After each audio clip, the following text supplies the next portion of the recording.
नमस्ते दोस्तों, मेरे आज के वीडियो का विषय है वैद्यराज जीवक। जीवक का जन्म परिचय, जीवक की प्राचीन भारतीय चिकित्सा को देन, इसके विषय में यह मेरा वीडियो है। मैं हूं सुगंधा और मेरे चैनल का नाम है ज्ञान सुगंध। तो चलिए वीडियो शुरू करते हैं। जीवक का जन्म परिचय। जीवक महात्मा बुद्ध के समकालीन थे। उन्होंने भगवान बुद्ध के साथ साथ उनके शिष्यों का उपचार भी किया था। उनके जन्म के संबंध में जो जनश्रुति है वह कुछ ऐसी है कि वैशाली की नगरवधु आम्रपाली की तरह ही एक सालवती नामक गणिका थी। राजकुमारों के साथ अभिसार के बाद जब वह गर्भवती हो गई तो उसने लोगों से मिलना जुलना छोड़कर निश्चित समय के लिए एक पुत्र को जन्म दिया। अपने व्यावसायिक लाभ के लिए उसने उस पुत्र को त्यागने का निश्चय किया। अपनी एक दासी को बुलाकर उसने उसे कूड़े के ढेर में फेंकवा दिया।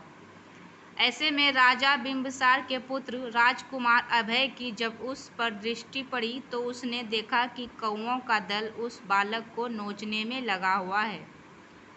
राजकुमार अभय की आज्ञा पाकर उसके सेवकों ने उसे महल पहुंचा दिया। वह बालक इतनी विपरीत परिस्थितियों में भी जीवित रहा, यह एक आश्चर्य का विषय था।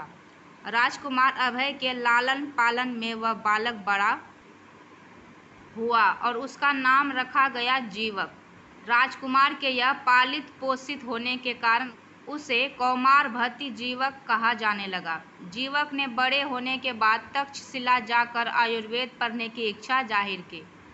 तक्षशिला विश्वविद्यालय में कठोर परिश्रम, सतत विद्या अध्ययन तथा लगनशीलता के द्वारा जीवक ने श्रेष्ठ वैद्य की उपाधि ग्रहण की। उनके गुरु प्रसिद्ध वैद्यराज आत्रेय तथा पूर्णवसु थे। ऐसा कहा जाता है, वैद्य की उपाधि ग्रहण करने के बाद उनकी प्रवीणता की परीक्षा के ध्येय से उनके गुरु ने जीवक से कहा, तक्षशिला विश्वविद्यालय के योजन भर भूमि से तुम ऐसी वनस्पतियां उखाड़ लाओ जो किसी उपयोग की ना हो। जीवक ने पूरी ईमानदारी से तक्षशिला की योजन भर भूमि में लगी हुई वनस्पतियां छान मारी। उन्हें कोई भी वनस्पति व्यर्थ नहीं लगी। सभी वनस्पतियां किसी न किसी रोग में काम आने वाली थी। इस तरह जीवक ने चिकित्सा शास्त्र में प्रवीणता हासिल कर ली। आचार्य ने उन्हें शिक्षा पूर्ण करने को कहा। जीवक ने आयुर्वेदिक चिकित्सा पद्धति को नया रूप प्रदान किया। सर्वप्रथम जब वे सरयू नदी के तट पर पहुंचे तो वहां के कुछ प्रसिद्ध चिकित्सकों में से उनकी भेंट देवदत्त से हुई। देवदत्त ने उन्हें एक नगर सेठ की ऐसी पत्नी का उपचार करने की चुनौती दी जिसके सिर में भयानक दर्द रहता था। उसने यह सोच लिया था कि यह दर्द तो उसकी मृत्यु के साथ ही जाएगा। युवा जीवक सेठ की पत्नी के पास उपचार हेतु पहुंचे तो उनकी अवस्था को देखकर पत्नी ने अनुभवहीन समझकर उनसे उपचार कराने से मना कर दिया, किंतु जीवक ने विनम्रतापूर्वक उन्हें उपचार हेतु तैयार किया। गाय के पुराने घी से बनी हुई औषधि उन्होंने सेठ पत्नी के नाक में जैसे ही डाली, वैसे ही मुंह से निकलती हुई उस औषधि ने सेठ पत्नी के 7 साल पुराने रोग को समाप्त कर दिया। स्वस्थ होने पर न केवल अयोध्या के वेदों ने वरन सेठ पत्नी ने भी उन्हें सम्मानित किया। नगर सेठ ने जीवक जी को इस हेतु बहुत सा स्वर्ण मुद्राएं तथा यात्रा हेतु घोड़ा गाड़ी भी दी। धन प्राप्त कर राजकुमार अभय के राजमहल में ही रहने लगे।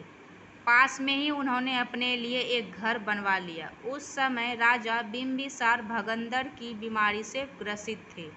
उनके गुदाद्वार के पास एक फोड़ा हो गया था जिससे इतना अधिक रक्त बहता था कि उनकी धोती भीग जाती थी।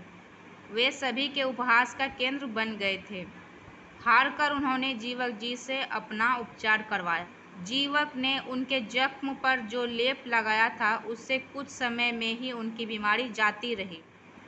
इसी तरह राजगृह के एक सेठ की उन्होंने शल्यक्रिया की।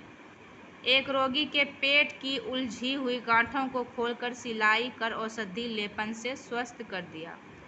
राजगृह के एक और सेठ का उपचार करते हुए जीवक ने उनके मस्तिष्क की शल्यक्रिया भी की। जीवक ने उसे 7 महीने तक एक करवट फिर 7 महीने दूसरी करवट लेकर सोने की शर्त रखी।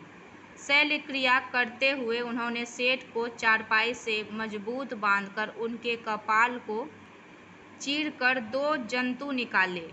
कपाल की चमड़ी पुनः सी दी गई। 7 दिन गुजरने पर सेठ छटपटाने लगा।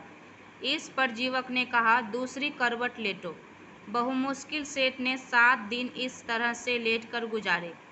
जीवक ने 7 महीने की बात इसलिए की थी, वे मानसिक रूप से उनकी मजबूती देखना चाहते थे। उनके उपचार की यह पद्धति बहुत ही मनोवैज्ञानिक थी। सेठ पूर्णतः स्वस्थ हो गए। आशा करती हूँ कि यह मेरा वीडियो आप सभी को पसंद आया होगा। धन्यवाद।